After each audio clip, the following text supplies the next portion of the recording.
طيب، بسم الله، الحمد لله والصلاة والسلام على رسول الله، وبعد. كنا قد أخذنا في الصباح القاعدة المتعلقة بالاحتجاج بالمرسل من الأحاديث، وننتقل الآن إلى تقسيم الأحاديث إلى متواتر وآحاد، وما يتعلق بهذا التقسيم من القواعد من حيث الاحتجاج بالأحاديث.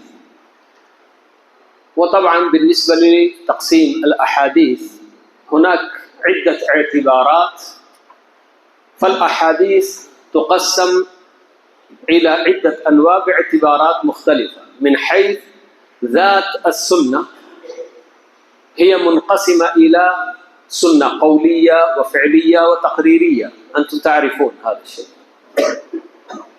وكذلك أيضا هناك تقسيمات كذلك عن التقسيم من حيث أو باعتبار كثرة رواة الأحاديث وقلة رواتها. كذلك الحديث أو السنة تنقسم إلى متواتر وآحاد. وهذا التقسيم إذا كان المقصود به مجرد اصطلاح بأن الأحاديث التي كثر رواتها وناقلوها تسمى متواترة، والأحاديث التي ناقلوها قليلون لا يبلغون إلى جمع يستحيل بالعادة تواطؤهم على الكذب، كما هو معروف في تعريف الحديث المتواتر: أن يرويه جمع يستحيل عادة تواطؤهم على الكذب عن جمع مثلهم. إذا كان المقصود بتقسيم الأحاديث إلى متواتر وآحاد من حيث الاصطلاح فقط، هذه الأحاديث رواتها كثيرون فنسميها متواترة، وهذه الأحاديث الكمية من الأحاديث رواتها قليلون فنسميها آحاد. إلى هذا الحد ما هناك أي غبار على هذا التقسيم. لكن التقسيم هذا اتخذه بعض الناس ذريعة إلى قبول بعض الأحاديث ورد البعض الآخر. فمن ذلك بعض الناس عندما قسموا الأحاديث إلى متواتر وآحاد وصلوا إلى نتيجة أن أخبار الآحاد في العقائد لا تقبل. الأحاديث التي تقبل في الأمور العقدية هي المتواترة فقط، وأما ما عدا المتواتر من الآحاد فلا تقبل في إثبات العقائد. إذا كان القصد من تقسيم الأحاديث إلى متواتر وآحاد أن تقبل كمية من الأحاديث وأن ترد كمية أخرى من الأحاديث، فهذا تقسيم باطل. وكذلك أيضا من أجل تقسيم الأحاديث إلى متواتر وآحاد، كذلك أيضا وصل بعض العلماء إلى رد أحاديث من الآحاد إذا كانت هناك شروط لا تتوفر فيها، مثل أن تكون أو أن يكون خبر الآحاد فيما تعم به البلوى، وكذلك إذا كان خبر الواحد زائدا على ما ورد في القرآن، وكذلك إذا كان خبر الواحد مخالفا للأصول الثابتة في الشريعة.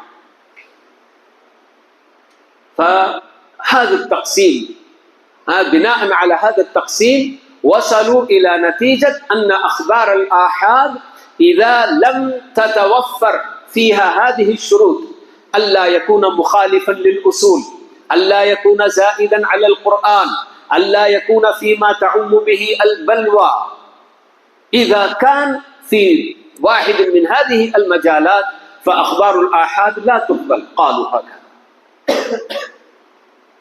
لكن جمهور العلماء من الصحابة والتابعين وتابعيهم، نعم، ومن سلف الأمة، لم يقسموا الأحاديث إلى متواتر، يعني خاصة في عهد الصحابة والتابعين ما كانوا يعرفون هذا التقسيم، إنما كانوا يعرفون فقط الحديث الثابت الوارد عن النبي صلى الله عليه وسلم.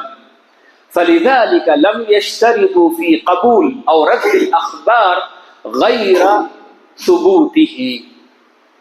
هذا الشرط الوحيد الذي كانوا يشترطون، أن يكون الحديث ثابتا عن رسول الله صلى الله عليه وسلم بسند صحيح.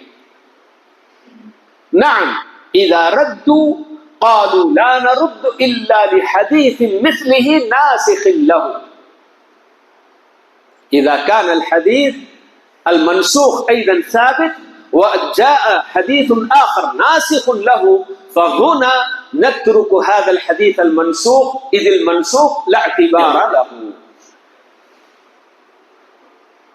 فهذا تقسيم يعني الأحاديث من حيث كثرة الرواة وقلتهم، يقسمونها إلى متواتر وآحاد.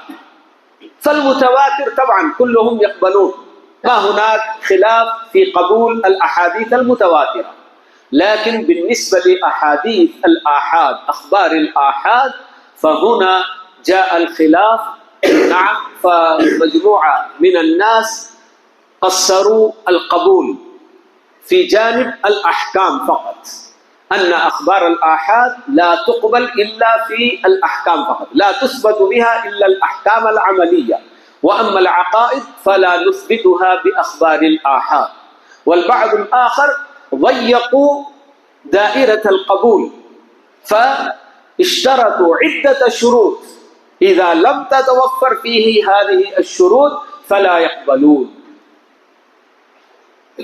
لكن عندما نرجع إلى أدلة الاحتجاج بالسنة واعتبار السنة مصدرا للأحكام، عندما نرجع إلى هذه الأدلة نجد أنها لا تفرق بين ما كان منها متواترا وما كان منها من آحاد.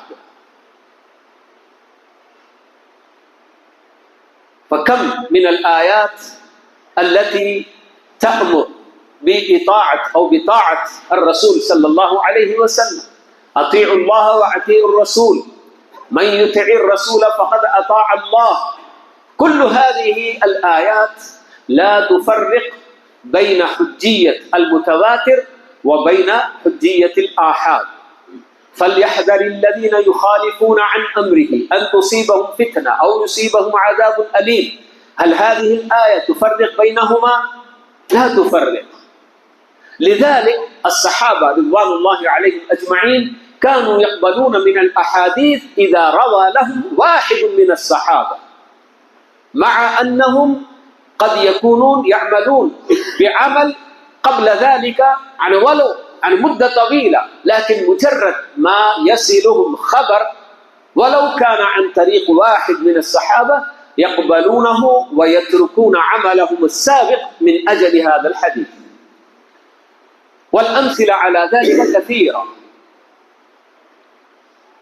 هذا ابن عمر رضي الله عنه يقول: كنا نخابر.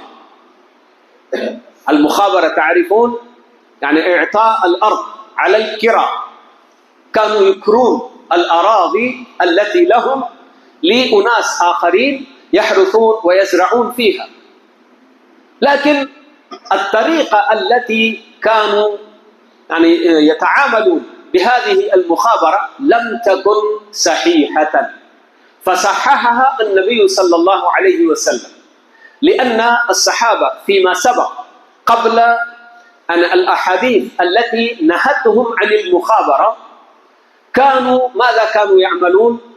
يعطون الأراضي لأناس آخرين ويخصصون قطعة من الأرض ويقولون هذه القطعة التي تنبت نحن نأخذ ما تنبت هذه القطعة، وأما ما عدا هذه القطعة فأنتم تأخذونها.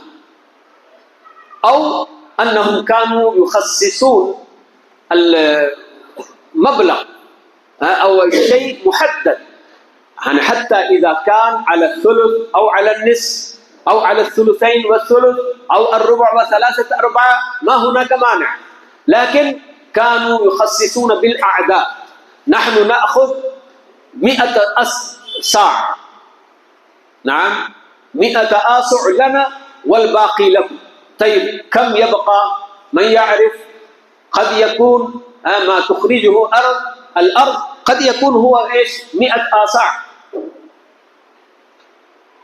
100 صاع، فبعد ذلك لا يبقى للمزارع الذي يجتهد ويحرث الأرض ويزرع فيها قد لا يبقى له شيء. فهذه الطريقة هي التي منع أو نهى عنها النبي صلى الله عليه وسلم. لكن بمجرد ما روى لهم رافع بن خديج أن النبي صلى الله عليه وسلم نهى عن المخابرة تركوا هذا العمل. وكذلك كان هناك خلاف بين الصحابة فيما إذا جامع الرجل زوجته ولم ينزل هل يجب الغسل أو لا يجب.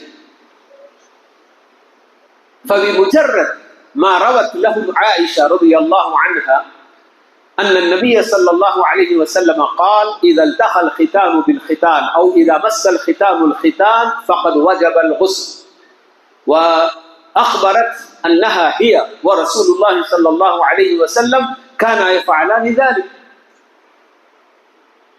فبمجرد رواية عائشة مجرد ما سمعوا هذه الرواية خلاص تركوا هذا الخلاف، وكلهم اعترفوا بأن الغسل يجب بالتقاء الختانين سواء أنزل أو لم ينزل. فأنت عندما تبحث في هذا المجال تجد أمثلة كثيرة. عمر رضي الله عنه بالنسبة لدية الأصابع كان يقسم الدية حسب منافع الأصابع. الإبهام له منفعة كبيرة غير ما الأصابع الأخرى، وكذلك إيش الوسطى لها منفعة، وهذه المسبحة لها منفعة غير، وهذه الخنصر والبنصر لها منفعة لكن أقل. فبحسب المنفعة كان يقسم دية الأصابع. لكن لما وصله حديث عن النبي صلى الله عليه وسلم أنه لم يقسم دية الأصابع على حسب منافعها، بل قال في كل من الأصبع 10 من الإبل، فهنا ترك ورجع إلى حديث النبي صلى الله عليه وسلم. وأهل قبى لما كانوا يصلون إلى بيت المقدس فأتاهم آت وأخبرهم بأن القبلة تحولت إلى بيت الله الحرام، ففي الصلاة تحولوا إلى القبلة الجديدة. والنبي صلى الله عليه وسلم ما أنكر عليهم تحولهم هذا، ولم يقل لهم لماذا اعتمدتم على خبر رجل واحد، لماذا لم تأخذوا خبر جماعة، لا، بل النبي عليه الصلاة والسلام كان يرسل الآحاد من الصحابة شخصا أو شخصين إلى نواحي كثيرة يعلمون الناس الدين، والدين يشمل العقائد والأحكام وكل شيء. إذن الأدلة التي تدلنا على حجية السنة لا تفرق بين المتواتر والآحاد من حيث الاحتجاج بها واعتبارها مصدرا من مصادر التشريع ومصادر الأحكام. لكن كما ذكرت لكم أن هناك أناس نعم وصلوا من هذه أو من هذا التقسيم إلى قبول المتواتر ورد الأخبار أو أخبار الآحاد حسب أهوائهم. فمن ذلك أن البعض لا يقبلون أخبار الآحاد في إثبات العقائد، لأنهم كما يقولون العقائد أمور قطعية، وأخبار الآحاد من حيث ثبوتها ظنية، فكيف نثبت القطع بالظن؟ هكذا هو شبهته. وهناك علماء الحنفية الذين ضيقوا دائرة الاحتجاج بأخبار الآحاد، واشترطوا لقبول أخبار الآحاد شروطا زائدة على الصحة، بينما الجمهور لا يشترطون إلا شرطا واحدا فقط، وهو أن يكون الحديث صحيحا. وطبعا هذا الحديث عندما يكون صحيح طبعا يعني هناك أشياء في كل خبر طبعا يشترط هذا الشيء.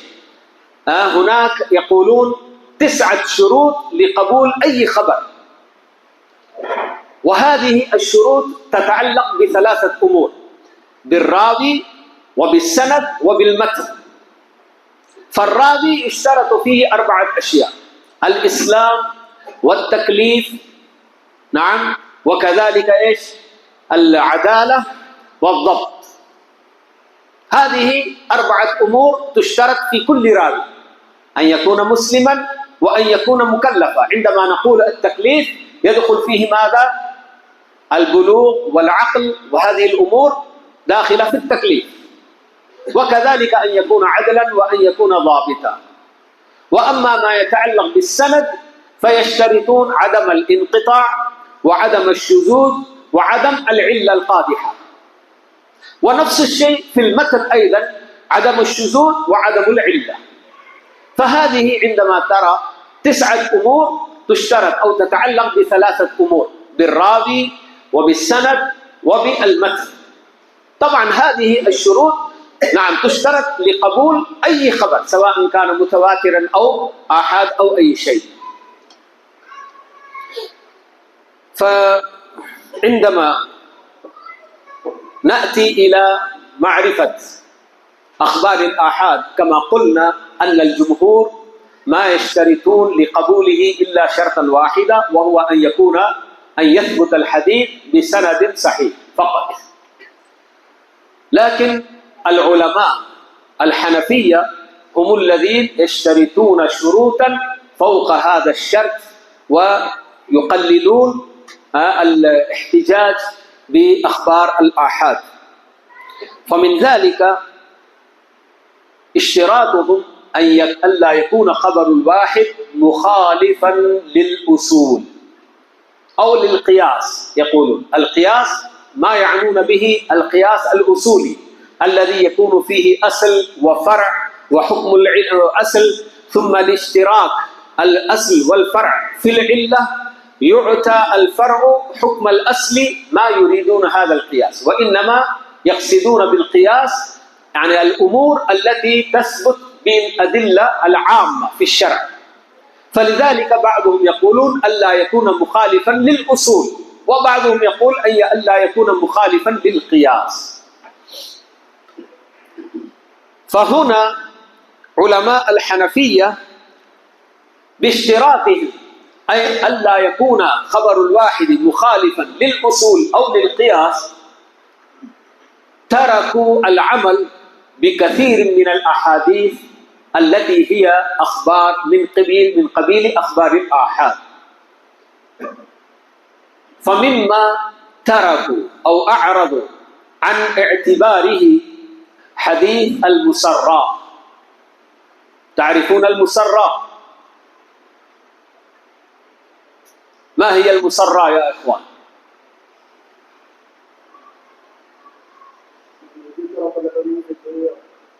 نعم، الحيوان الحلوب البائع من أجل التغرير بالمشتري، قصدا منه أن يغرر بالمشتري، يترك اللبن بدون حلب 2 أو 3 حتى يكبر الضرع، وعندما يرى المشتري بأن ضروع الحيوان كبيرة فيظن أن هذا الحيوان دائما نعم يعطي هذا القدر من اللبن، لكن عندما يحلب يوم أو يومين فمباشرة يظهر له أن الحيوان كان مسرا.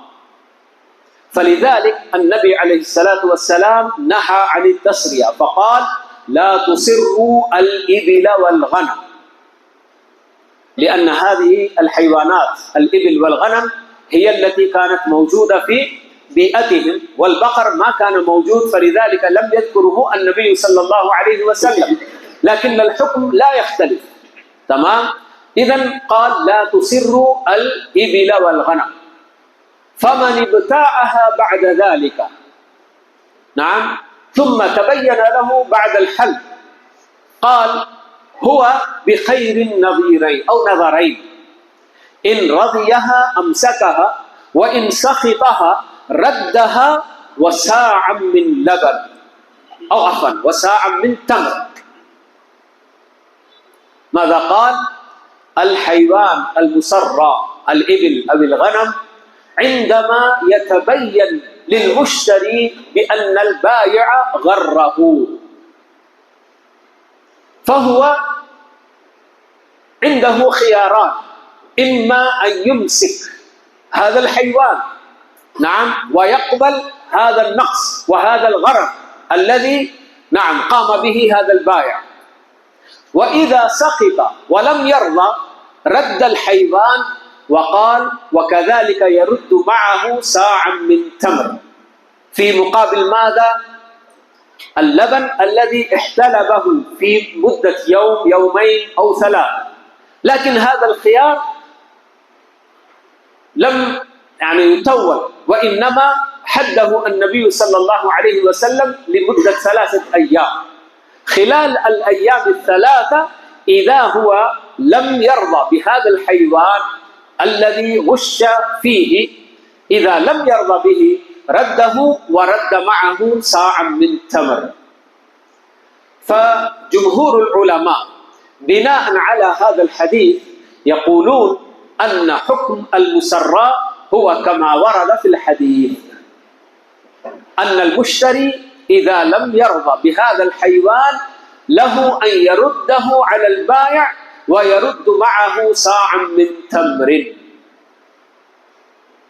لكن علماء الحنفية قالوا: نحن لا نقبل هذا الحديث. لماذا يا جماعة؟ قالوا: لأن هذا الحديث مخالف للأصول الشرعية. وما هي الأصول؟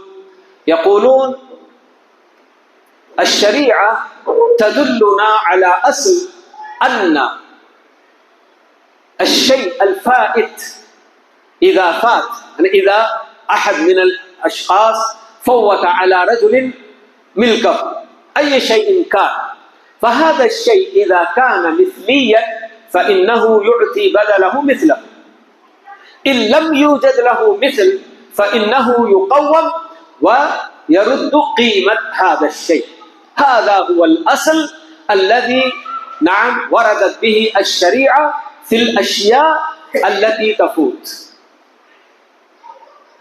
لكن هذا الحديث عندما نرى نجد أن اللبن الذي استهلكه المشتري يومين أو 3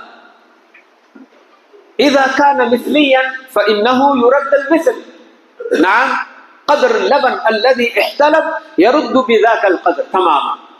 إذا لم يمكن معرفة القدر المقدار لابد أن يرد ماذا؟ قيمة هذا اللبن. لكن الساع من التمر سواء كان اللبن الذي استخدمه واستهلكه المشتري قليلا أو كثيرا، الحديث يقول أن هذا المشتري عندما يرد الحيوان يرد معه ساعا من التمر، فهذا مخالف للأصول. فلذلك يقولون: نحن لا نأخذ بهذا الحديث. وعندهم أيضا أسباب أخرى كثيرة يبينون بأن هذا الحديث الذي رواه أبو هريرة رضي الله عنه لم يكن فقيها مثل ابن مسعود. من الأسباب الرد لهذا الحديث يقولون بأن هذا الحديث إنما روي من رواية أبي هريرة رضي الله عنه، وأبو هريرة ليس من الفقه بمكان، لم يعرف بالفقه مثل ابن مسعود وغيره من الصحابة. فلذلك الأحاديث التي يرويها الصحابة الذين هم ليسوا فقهاء إذا رووا مخالف ما يخالف الأصول نحن لا نقبل.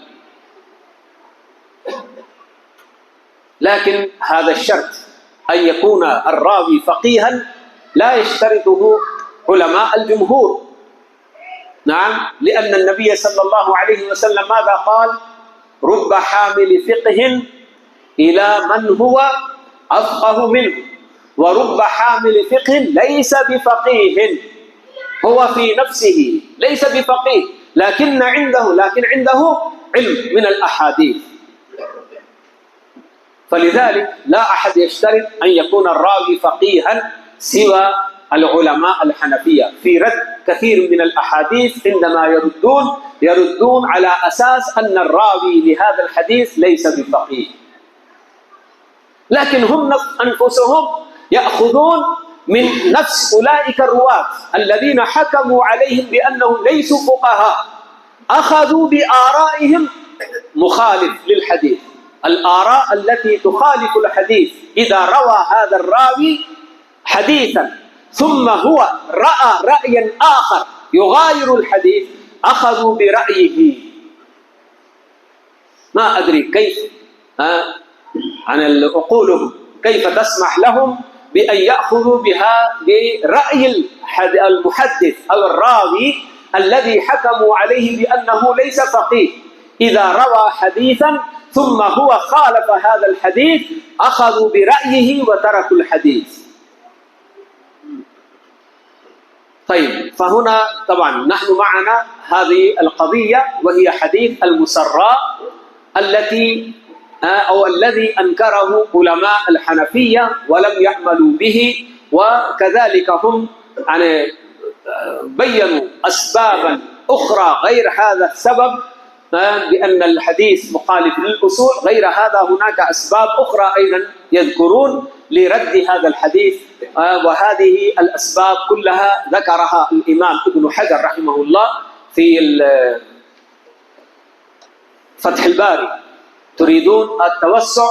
نعم، ترجعون إلى هذا الحديث وترون هناك ما رد به علماء الحنفية، الأمور التي من أجلها ردها علماء الحنفية هذا الحديث، وكذلك تجدون الأجوبة عنها أيضا.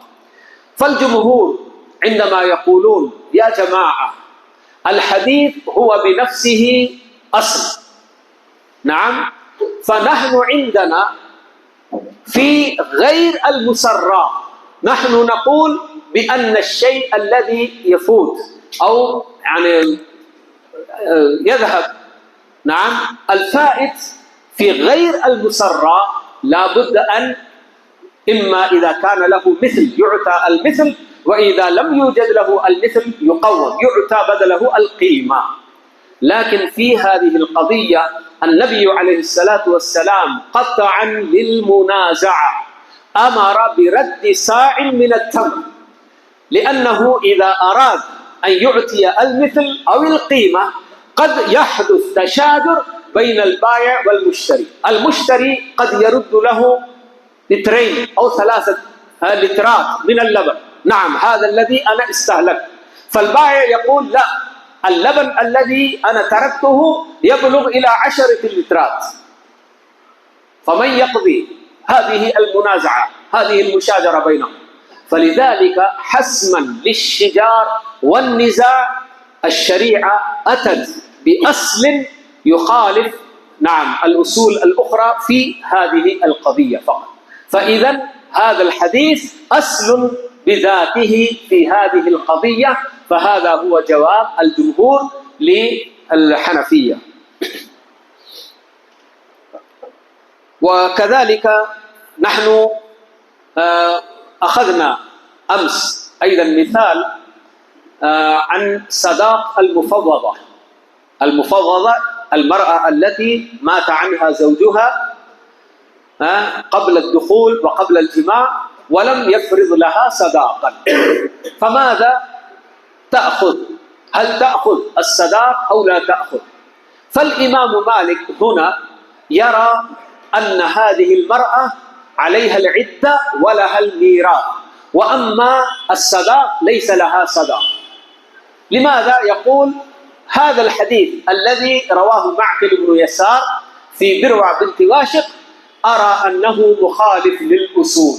فما هو الأصول الذي خالفه هذا الحديث؟ فيقول الصداق عوض عن الاستمتاع، فهذا الرجل توفي ولم يستمتع بامرأته، نعم، إذا لم يقبض على المعوض فكيف يؤتى لها العوض؟ نعم، يقيس على البيع مثلا السلعة، أنا إذا لم آخذ السلعة لا أعطي ثمنها للبائع، فكذلك هنا يقول الصداق عوض والاستمتاع هو المعوض الذي كان المفروض أن يحصل لهذا الرجل الذي توفي، فهذا الرجل لم يحصل أو لم يقبض على المعوض فلا يجب عليه العوض. لكن هذا الحديث مخالف للأصول، يقول هذا الإمام مالك، بينما هنا العلماء الحنفية يأخذون بهذا الحديث ويفتون بناء على هذا الحديث أن هذه المرأة لها صداق، نعم، مثل نسائها أو مثل نساء أو امرأة من نسائها يقول. وكذلك الإمام الشافعي أيضا توقف في هذا الخبر، لكن واحد من علماء السلف يقول لأن الإمام الشافعي ماذا قال؟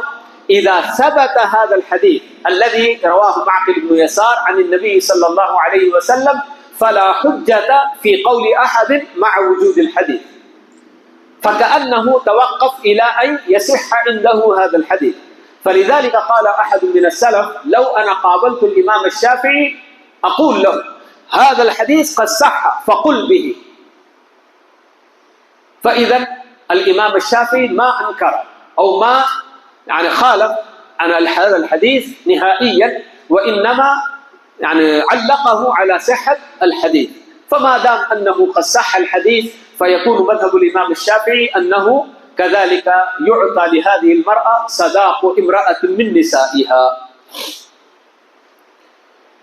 وكما أنا ذكرت لكم في الصباح قضية المشتري المفلس، إذا واحد من البائعين إذا باع على شخص سلعته إلى أجل أي دينا، وبعد ذلك لم يأخذ من المشتري قسطا من الثمن، وكذلك هذا المتاع باق على حاله لم يتغير، فالنبي عليه الصلاة والسلام ماذا قال؟ إذا وجد البائع متاعه عند رجل قد أفلس فهو أحق به. هذا البائع هو الذي يأخذ متاعه مباشرة. لكن علماء الحنفية يقولون لا، نحن لا نعمل بهذا الحديث. لماذا يا جماعة؟ يقولون هذا الحديث مخالف للأصول. ما هو الأصول؟ يقولون هذا المشتري لما اشترى منه هذه السلعة انتقلت الملكية من البائع إلى المشتري، فهذه السلعة الآن في ملكية من؟ في ملكية المشتري. وعندنا آيات وأحاديث تدل على أنه لا يجوز لأحد أن يتصرف في ملك الغير بغير إذنه. فإذا نحن قلنا بأن البائع له حق أن يأخذ سلعته، فإذا معنى ذلك أننا تصرفنا في ملك المشتري، فإذا هذا الحديث مخالف لهذا الأصول. فلذلك يقولون البائع سواء كان أخذ قسطا من الثمن أو لم يأخذ، وكان هذه السلعة باقية على حالها لم تتغير أو تغيرت، أيا كان البائع لا يستحق أن يأخذها، بل هو أيضا يقف مع الغرماء، ما يعني يأتي في سهمه في حصته يأخذ هذا فقط، وأما أن يأخذ متاعه كاملا لا يجوز له.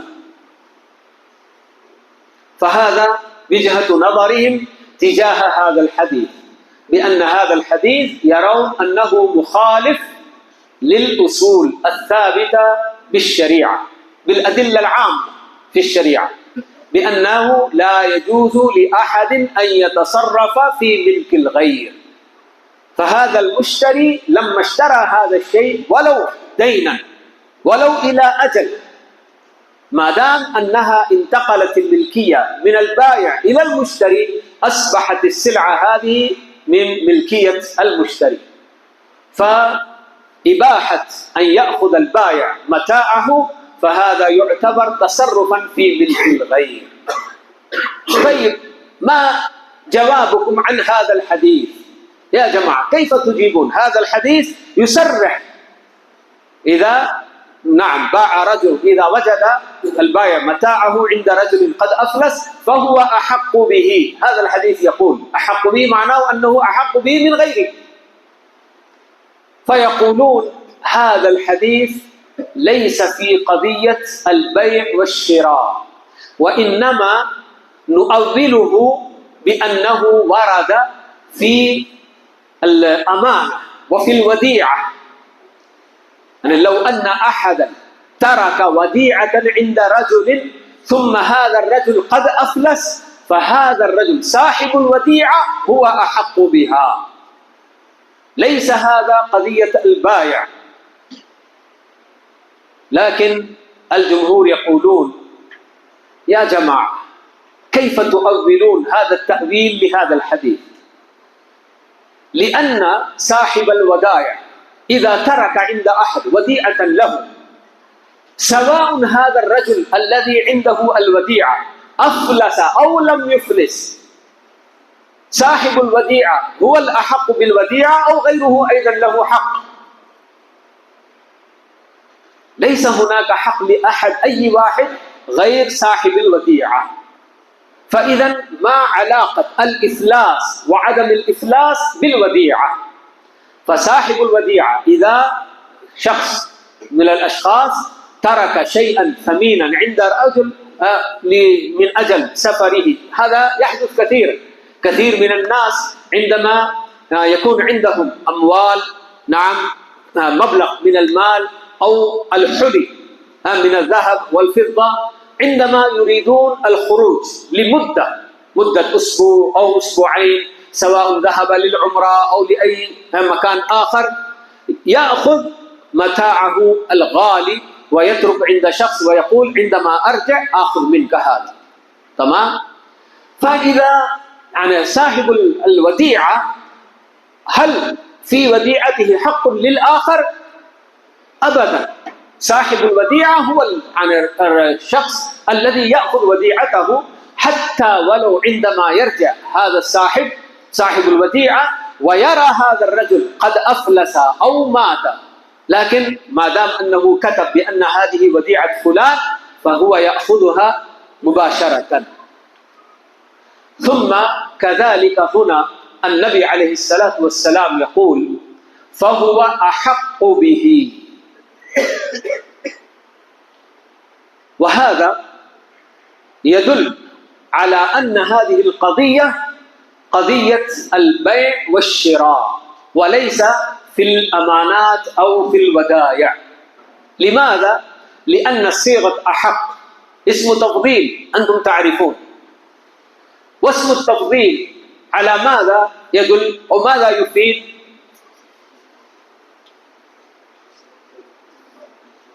نعم، هذا أطول من هذا من ذاك. عندما تقول ماذا يفيد صيغة اسم التفضيل؟ نعم، أن هناك شخصان اشتركا في شيء، لكن واحد منهما أحدهما يزيد على الآخر في هذا الشيء. تمام؟ فإذا قوله صلى الله عليه وسلم أحق به، هذا يدل على أنه ليس في الوديعة أو الأمانة، وإنما هو في السلعة التي باعها. نعم، الغرماء أيضا يستحقون، لكن البائع أحق به منهم. إذن علماء الحنفية عندما يردون هذا الحديث يردون من أجل ماذا؟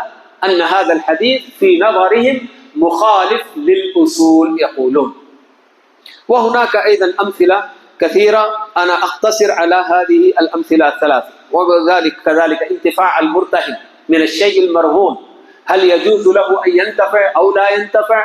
فهنا أيضا العلماء مختلفون بناء على هذا، بأن هذا الحديث الذي ورد فيه النبي عليه الصلاة والسلام ماذا يقول؟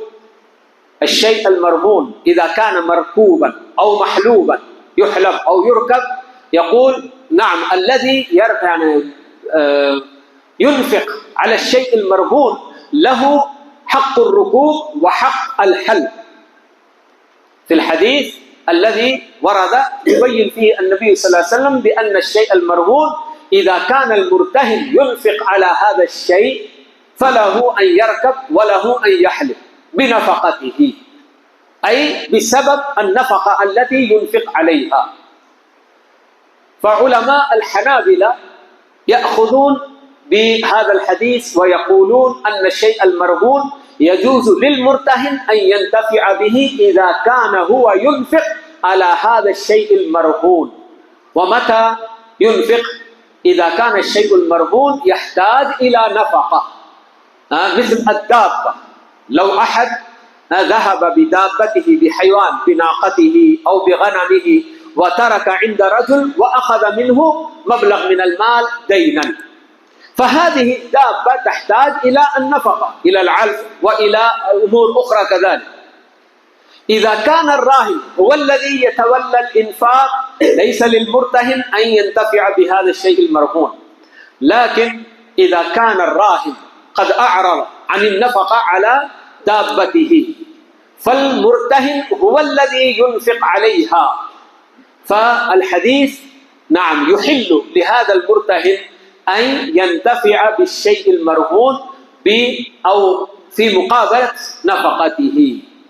فالعلماء الذين يقولون بأن هذا الحديث مخالف للأصول يقولون ماذا؟ يقولون كذلك قبل يعني هناك شيئان، يقول هناك هذا الحديث مخالف لأصلين. الأصل الأول هو التصرف في ملك الغير.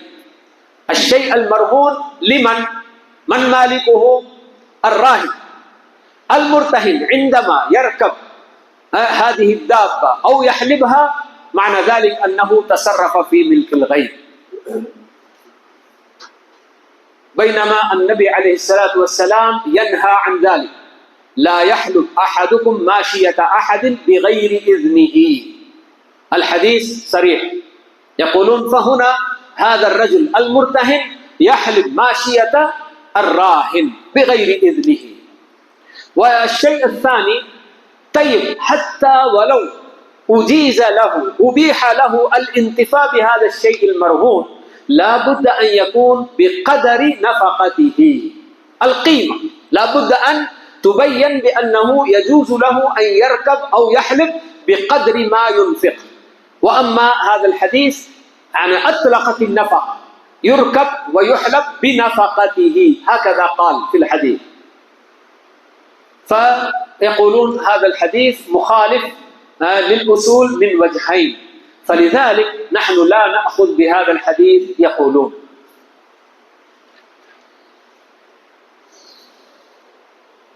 طيب هذه كلها في أخبار الآحاد التي ترد مخالفة للأصول. طيب وهناك أيضا يعني من اشتراطهم ألا يكون خبر واحد فيما تعم به البلوى. ما تعم به البلوى أي ما يحتاج إليه الكثيرون. إذا كان حديث خبر واحد والقضية قضية تعم به البلوى أي يحتاج إليه الكثيرون، ثم لا يروي هذا الحديث إلا شخص واحد أو شخصان، نحن لا نقبل هذا الحديث يقولون. بينما الجمهور كما قلت لكم لا يفرقون في الاحتجاج بأخبار الآحاد، سواء وردت فيما تعم به البلوى أو في غيرها، لا يفرقون. لكن علماء الحنفية هم الذين يقولون بأن خبر الواحد إذا كان فيما تعم به البلوى نحن لا نقبل. لماذا يا جماعة؟ يقولون لأن الدواعي تقتضي استفاضة النقل، أن يكون النقل مستفيضا ومشهورا، لأن القضية أو لأن الأمر مما تعم به البلوى يحتاج إليه الكثيرون. إذا كان شيء مما تعم به البلوى فلا بد أن يخبر به النبي صلى الله عليه وسلم جماعة كثيرين، ليس أو لا أن يخبر واحد من أصحابه أو شخصين من أصحابه ويخفى على غيرهم.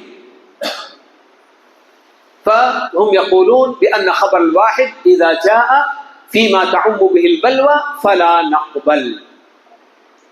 فلذلك ردوا حديث انتقاض الوضوء بمس الذكر بدون حائل، إذا مس أحدكم ذكره فليتوضأ. هذا الحديث يقولون الراوية لهذا الحديث هي بسرى بنت صفوان رضي الله عنها،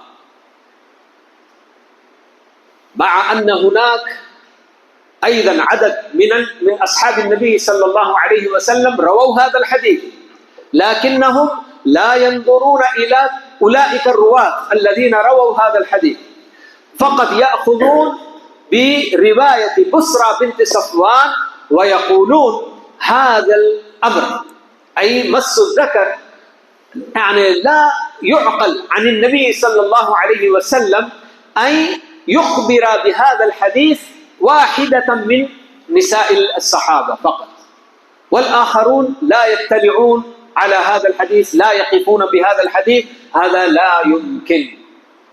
لو كان فعلا يعني هذا الحديث صحيحا أشاعه النبي صلى الله عليه وسلم، نعم، كان من المفروض أن يخبر جماعة من الصحابة حتى ينتشر هذا الأمر، لكن فقط يعني أخبر امرأة واحدة ثم سكت ولم يخبر غيرها، فهذا لا يعقل. فلذلك يقولون نحن لا نأخذ بهذا الحديث لأن هذا الحديث ورد فيما تعم به البلوى. طيب ماذا تقولون بمس الذكر؟ هل ينتقض الوضوء أو لا ينتقض؟ يقولون لا ينتقض، ويستدلون بحديث طلق بن علي رضي الله عنه، نعم، يعني عندما هاجر النبي صلى الله عليه وسلم إلى المدينة في بداية الهجرة قابله هذا الصحابي طلق بن علي فسأله عن هذه القضية مس الذكر، فقال هل هو إلا بضعة منك؟ هل علي وضوء؟ قال لا عليك الوضوء من مس الذكر، إنه بضعة منك، هكذا قال يقولون. فيستدلون بهذا الحديث، بينما هذا الحديث من حيث الرواية السند ضعيف جدا، لكن مع ذلك يتركون ذاك الحديث بناء على أنه ورد فيما تعم به البلوى، ويأخذون بهذا الحديث الضعيف في هذه القضية.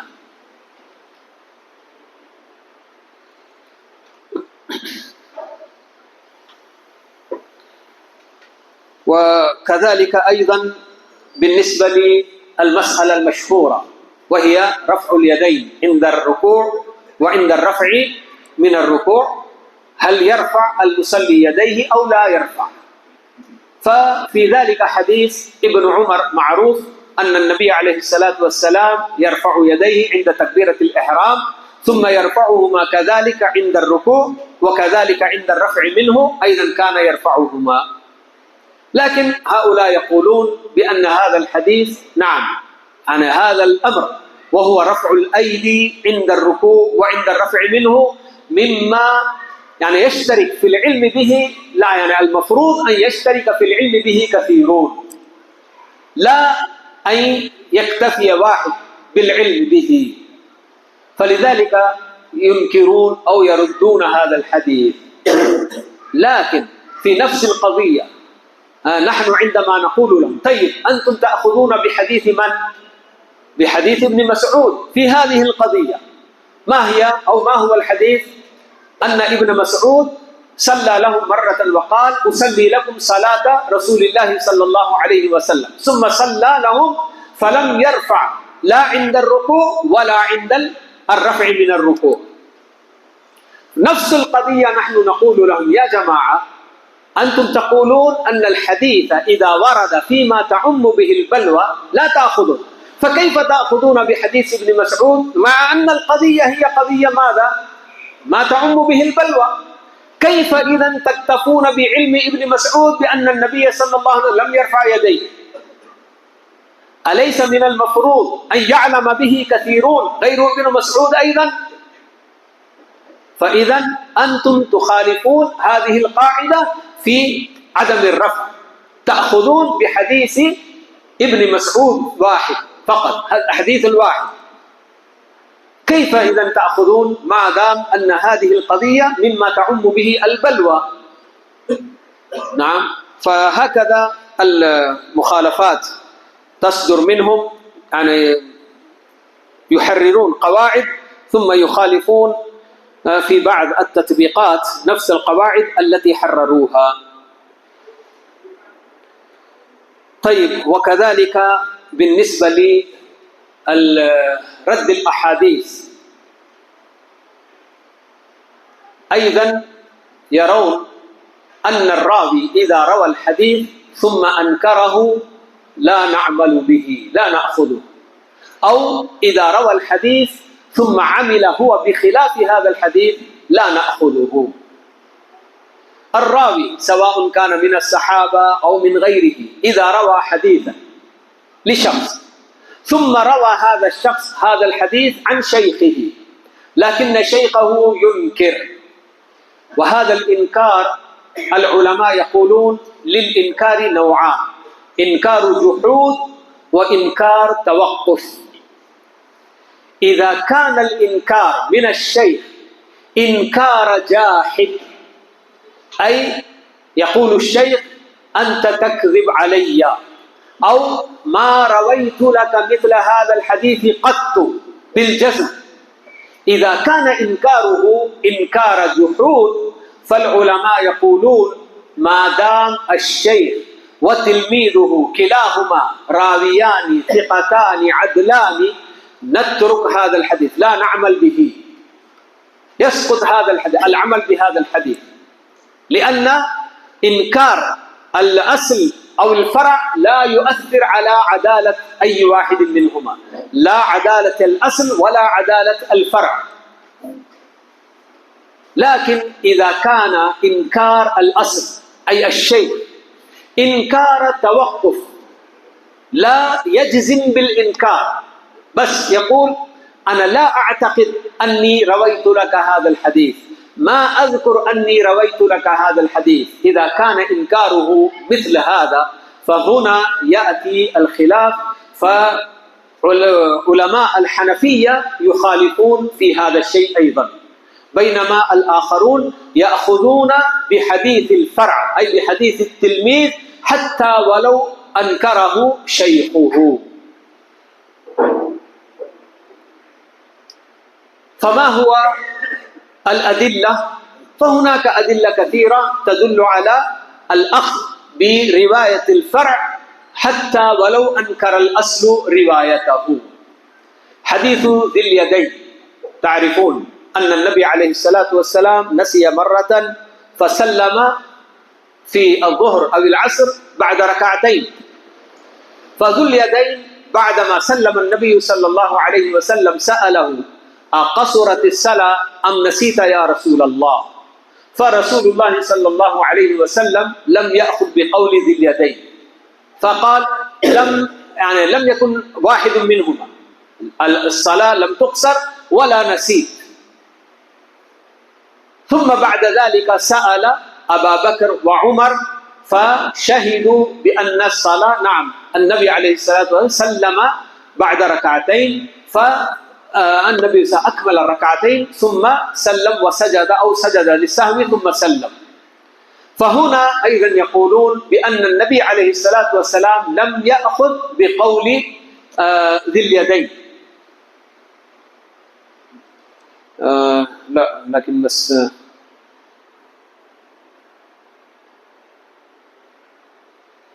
لا، هو رجع إلى أخذ قوله بعدما شاور الصحابة، مع أن النبي عليه السلام هو الأصل وذو اليدين كان فرع.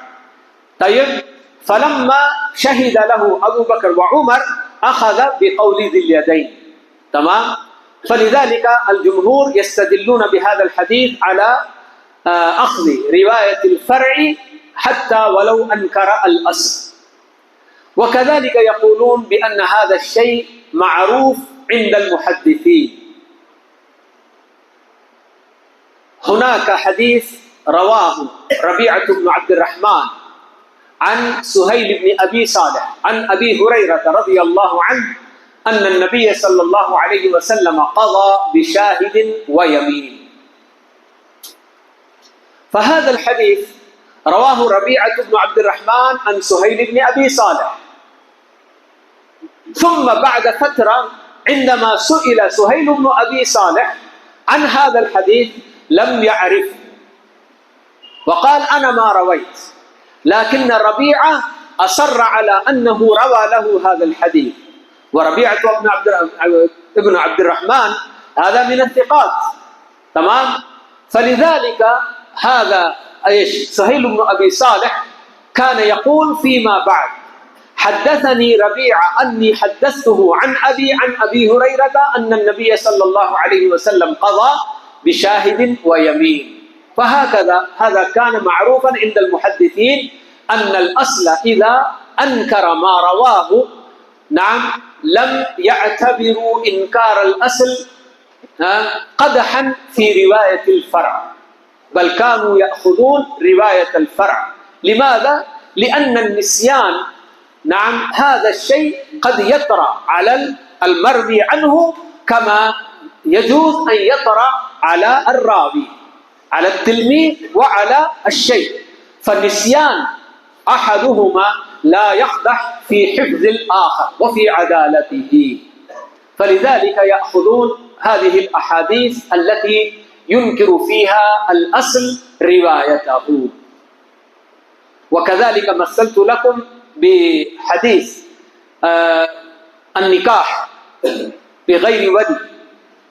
عائشة رضي الله عنها روت عن النبي صلى الله عليه وسلم أنه قال أيما امرأة نكحت بغير إذن وليها فنكاحها باطل 3 مرات، فإن دخل بها فلها المهر بما استحل من فرجها. ثم قال فإن اشتجروا فالسلطان ولي من لا ولي له. فهذا الحديث نعم روى هذا الحديث ابن شهاب الزهري عن عروة عن عائشة، ثم سأله ابن جريج عن هذا الحديث فلم يعرف، قال أنا لا أذكر مثل هذا الحديث أني رويته. بينما تلامذة ابن شهاب الزهري الكثيرون رووا عنه هذا الحديث. فلذلك العلماء رأوا أن نسيان الزهري لهذا الحديث وإنكاره لروايته لا يقدح في صحة هذا الحديث.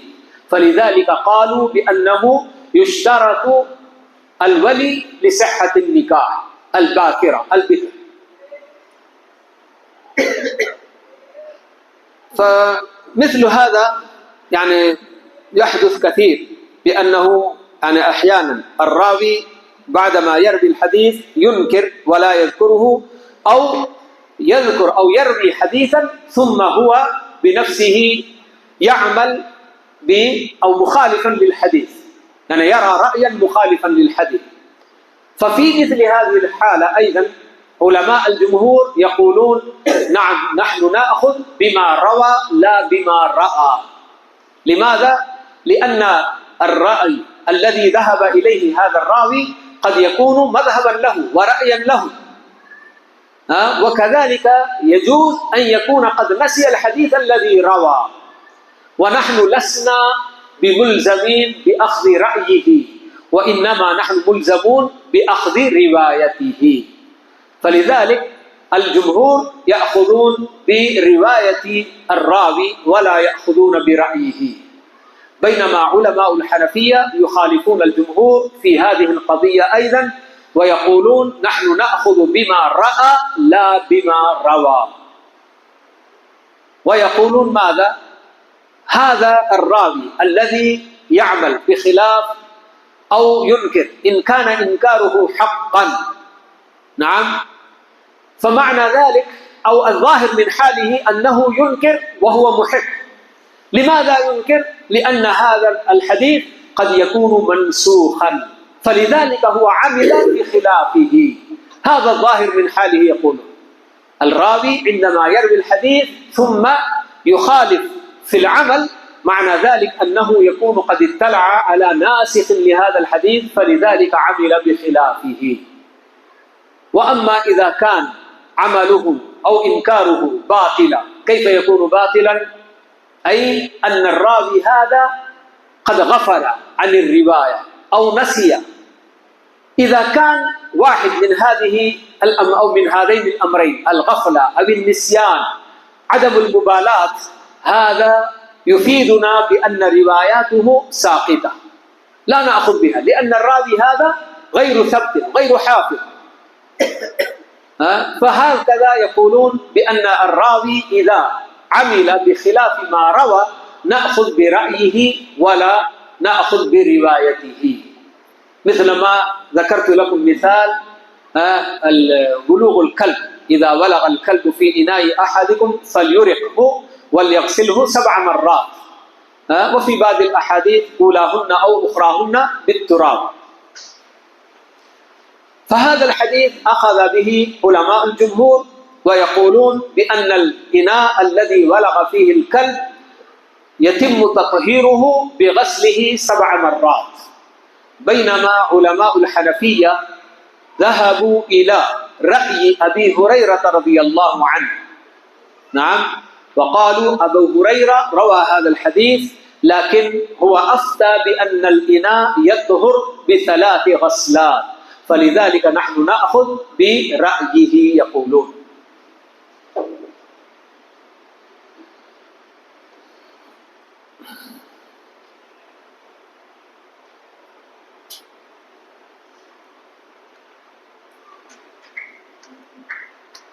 طيب، فإلى هنا نقف إلى القواعد التي تتعلق بالسنة النبوية، وإن كان هناك أيضا أمور أخرى لكن لا أطيل عليكم، لأننا نحن عندنا القواعد التي تتعلق بدلالات الألفاظ على الأحكام، وهذه مهمة جدا، تمام؟ فلذلك إن شاء الله نأخذ هذه بعض القواعد التي تتعلق بدلالات الألفاظ على الأحكام. وما أدري كم بقي من الوقت، بقي ثلث ساعة إن شاء الله، تسمحون لي يا إخوان.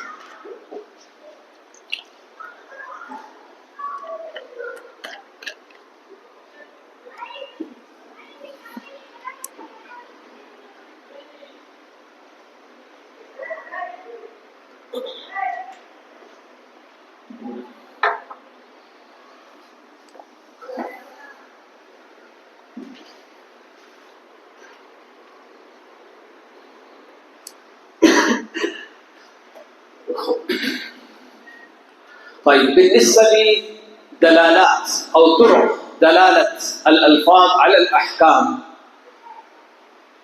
نأخذ القاعدة الأولى المتعلقة بهذه طرق الدلالات: المنطوق والمفهوم. دلالات الألفاظ على الأحكام قد يكون عن طريق المنطوق وقد يكون عن طريق المفهوم. المنطوق ما هو؟ دلالة اللفظ في محل النطق، نعم، الشيء الذي نطق به اللفظ عندما يدل على حكم لهذا المنطوق هذا يسمى بدلالة المنطوق. مثل قوله تعالى: ولا تقل لهما أف. فقول الأف هو المنطوق نطق به، فالآية تدل على النهي عن التأفيف أو التأفف، فهذه تسمى دلالة المنطوق، دلالة اللفظ على محل النطق.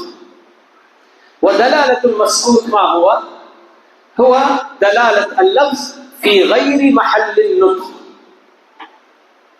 نفس الآية أنت عندما تتدبر فيها الحكم الذي دل عليه بالنطق هو تحريم التأفف للوالدين، لكن الآية نفسها تدل كذلك أنه لا يجوز سب الوالدين أو شتمهما أو ضربهما.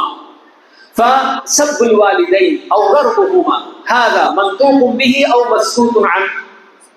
مسكوت عنه، لكن الآية نفسها تدل على هذا الشيء أيضا، فهذا ما يسمى بدلالة المسكوت، المنطوق والمفهوم. تمام؟ بالنسبة للمنطوق الاستدلال بالمنطوق ما هناك أي خلاف، لكن المفهوم فهذا المفهوم ينقسم إلى قسمين: مفهوم موافق ومفهوم مخالف. المفهوم الذي يدل عليه اللفظ في في غير المنطوق، فهذه الدلالة تنقسم إلى دلالة المفهوم تنقسم إلى قسمين: مفهوم موافقة ومفهوم مخالفة. فما هو مفهوم الموافقة؟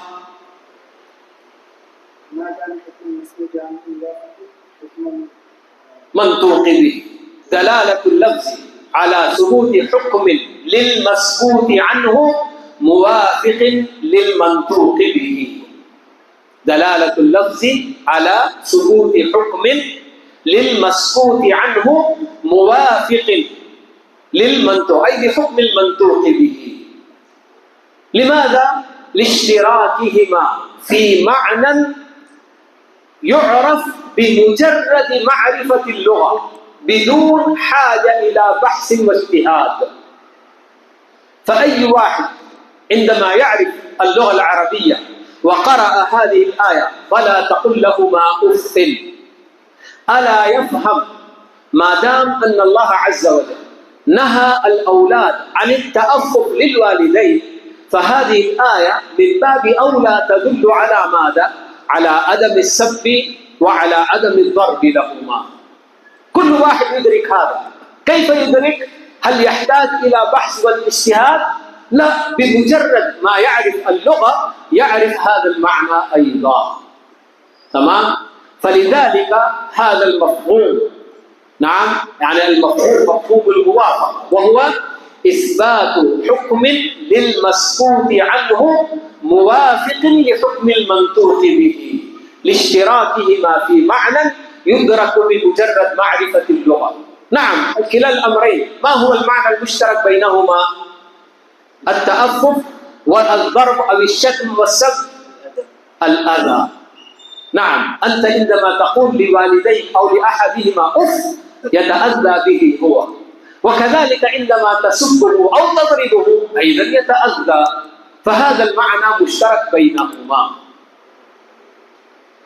فلذلك العلماء يقولون هذا المفهوم الذي هو مفهوم الموافقة إذا كان المسكوت عنه أولى بالحكم من المنطوق به يسمى هذا بفحوى الخطاب.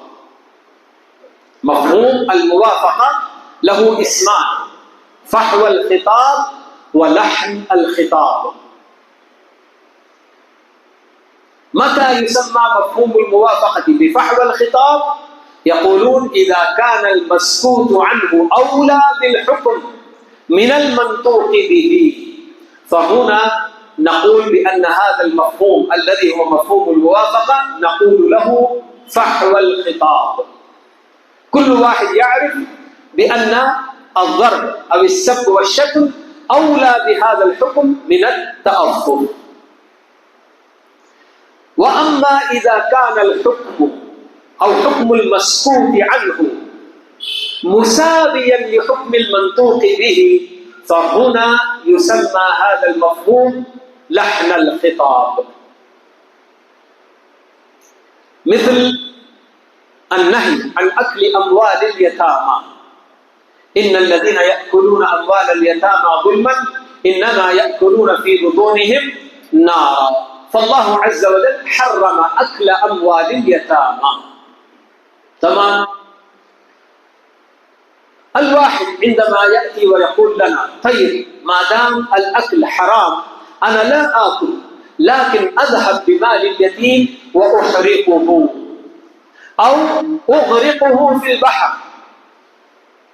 الإحراق والإغراق مثل الأكل تمام، مساو للأكل، كما أن والي اليتيم إذا أكل مال اليتيم يتلفه، كذلك إذا أحرقه أو أغرقه أيضا يتلفه.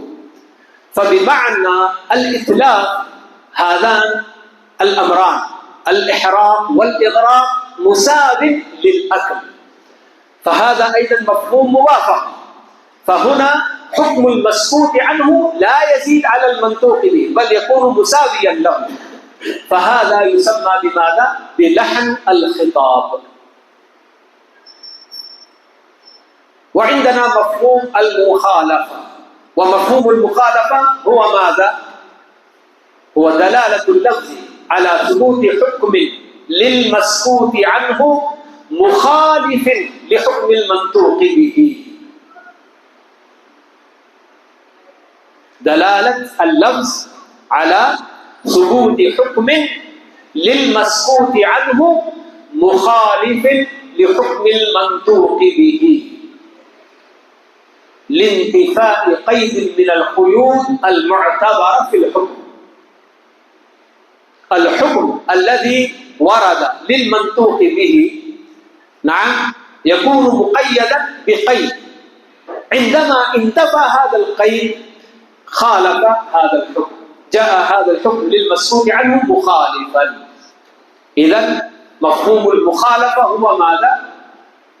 دلالة اللفظ على حكم للمسكوت عنه مخالف لحكم المنطوق به. لماذا يخالف؟ لأنه انتفى قيد من القيود المعتبرة في الحكم. وهذه القيود عن عدة أنواع، وهذا ما يسمى بالأقسام مفهوم المخالفة. فمفهوم المخالفة عندنا 5 أنواع: مفهوم الصفة، ومفهوم الشرط، ومفهوم الغاية، ومفهوم العدد، ومفهوم اللقب. هذه 5 أنواع للمفاهيم مفهوم المخالفة يقولون. فمفهوم الصفة مثل ماذا يا إخوان؟ نعم، في السائمة زكاة. نعم، في سائمة الغنم الزكاة. نعم، وصفت الغنم بالسائمة بكونها سائمة ففيها الزكاة. فمعنى هذا الحديث أن ما كان معلوفة فليس فيها الزكاة. وكذلك أيضا الله عز وجل لما يقول ومن لم يستطع منكم طولا أن ينكح المحسنات المؤمنات فمما ملكت أيمانكم من فتياتكم المؤمنات، فأباح نكاح الإماء بالشرط أن تكون مؤمنات. فمعنى ذلك إذا عدم هذا الوصف في أمة من الإماء فإنه لا يجوز للحر أن ينكح بها، سواء كانت مشركة أو كانت كتابية. لا يجوز للحر أن ينكح أمة غير مؤمنة، لأن الله عز وجل قيد نكاح الإماء بكونها ماذا؟ مؤمنات. وكذلك نفس الآية دليل لنا أيضا لمفهوم الشرط، لأن الله عز وجل ماذا يقول؟ ومن لم يستطع منكم أن ينكح المحصنات المؤمنات. فمعنى ذلك أن من عنده القدرة والاستطاعة أن ينكح المحصنات المؤمنات لا يجوز له نكاح الإماء، ذلك لمن خشي العنة منكم. هناك شرطان علق عليهما نكاح الإماء بالنسبة للأحرار، فالحر لا يجوز له نكاح الأمة إلا إذا توفر فيه هذان الشرطان، وهو عدم التول إلى الحرة، والشرط الثاني أن يكون خائفا على نفسه العنت أي الزنا. إذا لم يوجد أحد هذين الشرطين لا يجوز له نكاح الأم. فهذا مفهوم الشرط. وكذلك بالنسبة لمفهوم الشرط أيضا آية قصر الصلاة: وإذا ضربتم في الأرض فليس عليكم جناح أن تقصروا من الصلاة إن خفتم أن يفتنكم الذين كفروا. فلذلك كما ذكرت لكم أن يعلى بن أمية رضي الله عنه سأل عمر بن الخطاب: ما بالنا نقصر وقد أمنا؟ لأنه أخذ ماذا؟ المفهوم من هذا الشرط، لأن الله عز وجل أباح لنا القصر إذا نحن كنا خائفين، فإذا لم نخف معنى ذلك أننا لا نقصر. وعمر أيضا قال: عجبت مما عجبت منه فسألت رسول الله صلى الله عليه وسلم فقال: صدقة تصدق الله بها عليكم فاقبلوا صدقته. ومفهوم الغاية كذلك بالنسبة للأكل والشرب في السحور، ماذا قال الله عز وجل؟ فكلوا واشربوا حتى يتبين لكم الخيط الأبيض من الخيط الأسود من الفجر. فحدد لنا، أباح لنا الأكل والشرب إلى هذا الحد، فما بعد هذا الحد لا يجوز الأكل والشرب للصائم. وكذلك في نفس الآية: ثم أتموا الصيام إلى الليل. معنى ذلك أنه إلى أن يرد الليل لا بد أن تصوم، فإذا ورد الليل يختلف الحكم، إذا دخل الليل لا ينبغي لك أن تصوم. فهذا مفهوم الغاية. ومفهوم العدد مثل ما ورد: الزانية والزاني فاجلدوا كل واحد منهما 100 جلدة. فال100 معروف عدد، لا أقل ولا أكثر، الأقل والأكثر كلاهما مفهوم مخالف لهذا العدد. تمام؟ نعم. وكذلك كما يقولون مفهوم اللقب. مفهوم اللقب يمثلون له يعني المثال: محمد رسول الله. فهنا أنت إذا ذهبت تأخذ المفهوم لهذا اللقب وهو محمد يؤدي إلى ماذا؟ إلى أن غير محمد ليس برسول. نعم، لكن هذا خلاف الواقع، فهناك رسل وأنبياء غير محمد أيضا كثيرون. فلذلك العلماء يقولون بأن المفهوم هذا مفهوم اللقب لا يحتج به، لا يؤخذ منه المفهوم، فقط هذه الأنواع الأربعة هي التي تأخذ منها المفاهيم: مفهوم الصفة ومفهوم الشرط ومفهوم الغاية ومفهوم العدد. فهذه المفاهيم نعم نأخذها. وهناك العلماء الذين يقولون بأخذ المفهوم أو المفاهيم الأربعة، يقولون لا بد من توفر شروط لمفهوم المخالفة. المفهوم المخالفة لا يمكن الاستدلال بها على حكم من الأحكام إلا إذا توفرت شروط. وما هي هذه الشروط؟ أولا يقولون ألا يعارض المفهوم ما هو أقوى منه،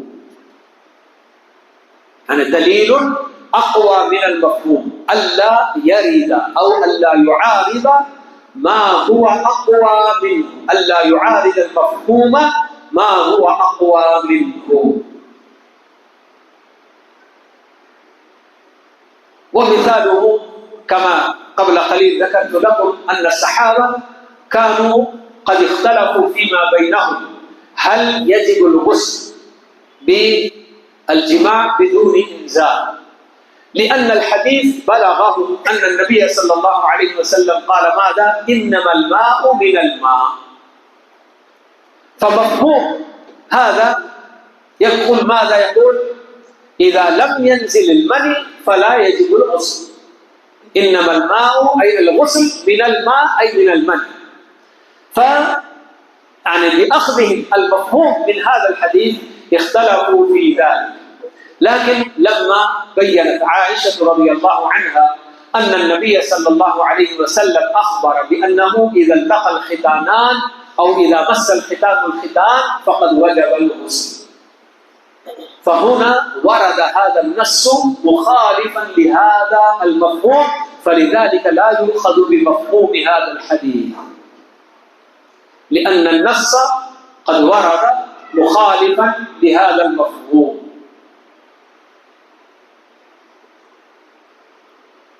طيب، وكذلك أيضا من الشروط يقولون ألا يكون القيد خرج مخرج الغالب، وهذا كما ورد في قوله تعالى في تحريم النساء على الرجل، يعني من هي أو من هن النساء اللاتي لا يجوز له أن ينكحهن، فورد فيه أيضا ماذا؟ وربائبكم اللاتي في حجوركم. اللاتي في حجوركم ما إعراب هذا يا إخوان؟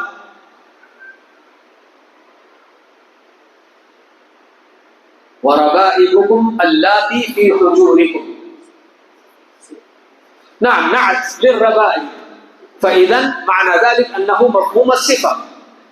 المفهوم الواحد إذا ذهب أن يأخذ المفهوم ماذا يخرج؟ بأي نتيجة يخرج؟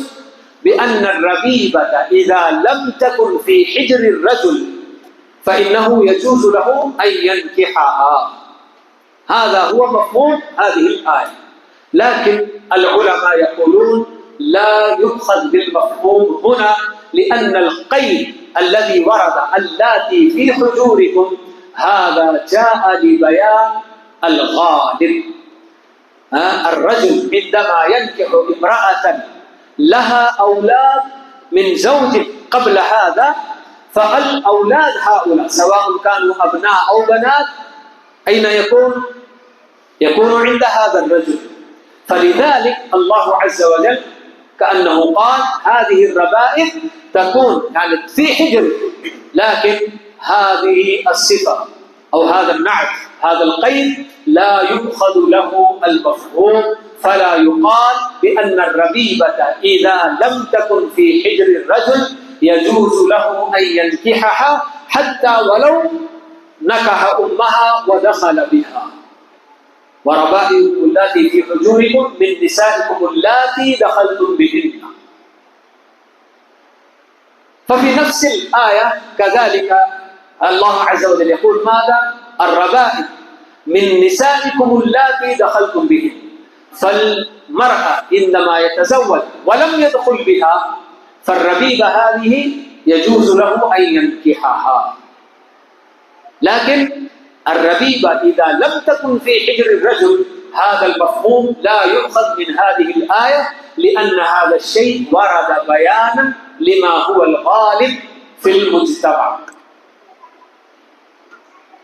طيب، وكذلك أيضا يذكرون أن من شروط الاحتجاج بالمفهوم ألا يكون للقيد فائدة سوى التخصيص بالحكم.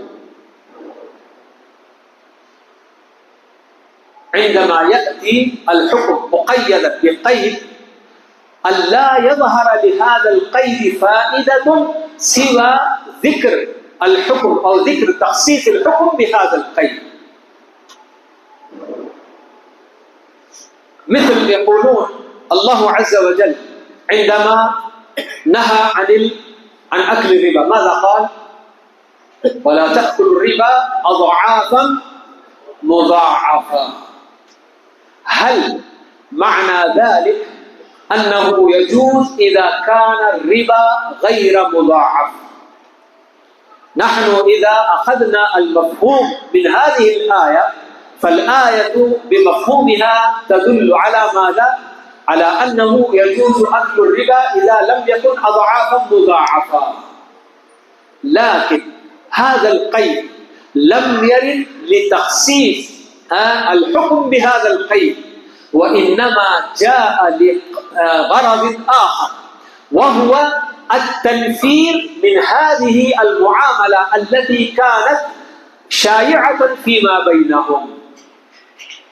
لأن هؤلاء الذين كانوا يأكلون الربا كانوا يأكلون بهذه الصورة أضعافا مضاعفة، حتى يأخذون من الذي أخذ منهم الربا أو الدين يجعلونه مفلسا، لا درهم له ولا دينار، يعني يقبضون على كل شيء.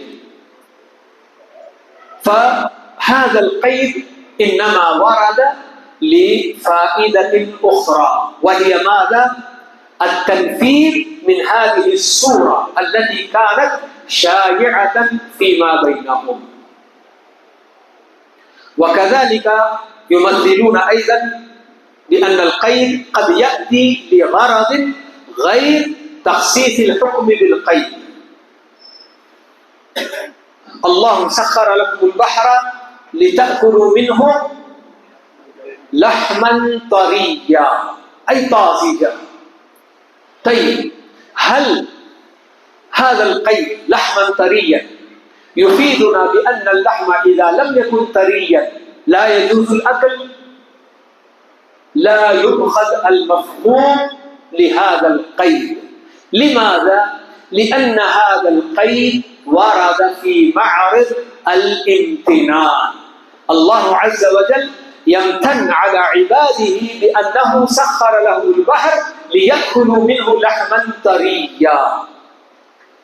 فإذا هذا القيد إنما سيق من أجل ماذا؟ سيق به من أجل بيان منة الله تعالى على عباده، أنه سخر لهم هذا البحر ليأكلوا منه لحما طريا، حتى ولو لم يكن طريا كذلك يجوز الأكل منه. فلذلك المفهوم إنما يؤخذ إذا لم يظهر للقيد فائدة سوى تخصيص الحكم بهذا القيد، لا يكون له أي فائدة غير هذا الفائدة. إذا ظهرت أي فائدة أخرى لا يؤخذ بالمفهوم. فهذا ما يتعلق بالشروط الاحتجاج بالمفهوم. وهناك أيضا يذكرون بعض الشروط الأخرى أيضا، لكن هذه أهم الشروط، أي ألا يكون ما هو أقوى، ألا يعارضه، أي لا يعارض المفهوم ما هو أقوى منه. تمام؟ وكذلك الشرط الثاني ماذا قلنا؟ نعم، ألا يكون هذا القيد خرج مخرج الغالب. والشرط الثالث ألا يكون هناك فائدة للقيد سوى ذكر أو تخصيص الحكم بالقيد. فهذا ما يتعلق بمفهوم المخالفة عن دلالة الألفاظ على الأحكام، قد يكون عن طريق المنطوق وقد يكون عن طريق المفهوم. والمفهوم كما رأينا أنه قسمان: مفهوم موافقة ومفهوم مخالفة. فمفهوم الموافقة أيضا قلما يخالف فيها الناس، إلا ما ثبت عن الظاهرية أنهم يخالفون في الاحتجاج من مفهوم الموافقة أيضا، لأن فيه يعني يلمسون أن فيه نوع من القياس، يقولون هذا نوع من القياس. والظاهرية ألد أعداء القياس. أنتم تعرفون أن الظاهرية لا يقولون بالقياس أبدا مهما كان. فلذلك لما رأوا أن المفهوم الموافقة أيضا فيه نوع من القياس فلذلك أنكروا كذلك الاحتجاج. بمفهوم الموافقة. لكن مفهوم المخالفة هذا هو الذي وقع فيه الخلاف بين علماء الحنفية وعلماء الجمهور، هل يثبت به الأحكام أو لا تثبت به الأحكام. وحتى علماء الحنفية أيضا يقولون بأننا لا نأخذ المفهوم فقط في كلام الله وكلام رسوله، وأما كلام الناس نحن نقول بالمفهوم. يقولون كلام الناس وفي معاملات الناس نحن نقول بالمفهوم، نعم، لكن كلام الله وكلام رسوله فقط نحن لا نأخذ بالمفاهيم، نعم، أيا كان نوعه، سواء كان مفهوم صفة أو مفهوم شرط، مفهوم الغاية أو مفهوم العدد، لا نقول بأي مفهوم في كلام الله وفي كلام رسوله. فبناء على هذه أو هذا الاختلاف في الاحتجاج بالمفهوم هناك عدة أمثلة، نعم، اختلف فيها الفقهاء في الحكم. لكن في بعض الأمور قد لا يختلف الحكم، لكن بالنسبة لثبوت الحكم بأي طريق نثبت، يقولون أنتم تثبتون هذا الحكم عن طريق مفهوم المخالفة، ونحن نثبت الحكم عن طريق البراءة الأصلية. يقولون نحن لا نقول بالمفهوم في كلام الشارع، لكن الحكم ما يختلف. مثل ما قلنا الآن قبل قليل في سائمة الغنم الزكاة، الكل متفقون على أن المعلومة ليس فيها زكاة، فالجمهور يقولون نعم، هذا الحديث بمفهومه يدل على أن المعلومة ليس فيها زكاة. لكن علماء الحنفية يقولون نحن لا نقول بالمفهوم في هذا الموضع، وإنما نقول بأن البراءة الأصلية أثبتت أنه ليس في المعلومة الزكاة، لأن الأصل أنه ليس في الغنم زكاة، الأصل عدم الزكاة، تمام. فجاء النص وبين لنا أن في السائمة زكاة، فبقي غير السائمة على البراءة الأصلية ليس فيها زكاة، هكذا يقولون. لكن هناك أمثلة أخرى أو فروع أخرى كثيرة خالف فيها الحنفية الجمهور بناء على اختلافهم في الاحتجاج بمفهوم المخالفة من كلام الشارع، كلام الله وكلام رسوله صلى الله عليه وسلم. ثم بعد ذلك إن شاء الله نأخذ أمثلة، وكذلك أيضا نأخذ بعد القواعد الأخرى أيضا بإذن الله. لكن ننتهي بهذا القدر إن شاء الله، ثم صباحا بإذن الله الصباح الباكر الساعة 6:30 إن شاء الله في الصباح نلتقي بإذن الله. إذا إلى هنا نقف يا أخوان بإذن الله. الماء من الماء، أي أنواع المفاهيم هذا؟ إنما الماء من الماء، هذا مفهوم الحصر، لأن هذا إنما الماء من الماء حصره بنزول الماء فقط، نعم. فهذا يعني تلحقه بأي شيء، لأنه يعني البعض قد ذكروا أيضا مفهوم الحصر أيضا، لكن المعروف هو هذه الأنواع الخمسة، منها المفهوم مفهوم اللقب لا يأخذون به، وغير هذا المفهوم المفاهيم الأخرى يأخذون به. مباحث دلالات الألفاظ ما هي؟ المنطوق غيرها، المطلق هي المطلق والمقيد والأمر والنهي والعام والخاص، هذا كلها نعم من دلالات، نعم مباحث دلالات الألفاظ هذه. فحوى الخطاب وقياس الأولى والقياس بنفي الفارق والقياس في معنى النص، هل بينها فروق؟ ما هناك فروق، هذه كلها تسمية تسمى بها نفس هذه الأنواع. يعني هذا قد يكون فحوى الخطاب، ويقولون أيضا القياس الجلي أو القياس بنفي الفارق، لحن الخطاب، وهذا كذا. كل هذه يعني هناك علماء يسمون هذه المصطلحات بأسماء أخرى، وإلا فما هناك اختلاف. فهذه أو هذا التقسيم إلى منطوق ومفهوم أيضا تقسيم المتكلمين بدلالات الألفاظ، بينما علماء الحنفية يعني يذهبون إلى تقسيم آخر، عندهم دلالة الاقتضاء ودلالة إشارة الناس واقتضاء الناس ودلالة الناس مثل هذه، لكن كلها تأتي وأحيانا تلتحق بالمفاهيم، أو إما بمفهوم الموافقة أو بمفهوم المخالفة. فقد يختلفون في المصطلحات بس. مبحث المفهوم ومبحث القياس بينهما علاقة؟ لا، المفهوم فقط عندما يكون مفهوم الموافقة ففيه علاقة بين القياس. فلذلك أنا كما قلت لكم الظاهرية ينكرون الاحتجاج بمفهوم الموافقة من أجل أنهم يلمسون فيها يعني أنه نوع من القياس. هو نفسه قياس الأولى والقياس نعم، لكن مع ذلك أيا كان القياس هم لا يأخذون به. الله إذا أنكروا القياس فكيف يكون ماذا يكون؟ نعم، عندهم يعني أدلة أخرى، يقولون نحن لا نقول بالقياس لكن عندنا أدلة أخرى نثبت بها. هناك نعم يعني مثل البراءة الأصلية، وكذلك عندهم يعني أشياء أخرى كذلك.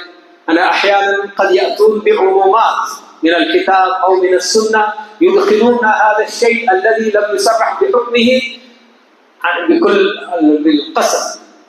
هذا هو القياس. يقولون يعملون به ولكن لا يقولون به. هذا هو. طيب يا أخوان، بارك الله فيكم.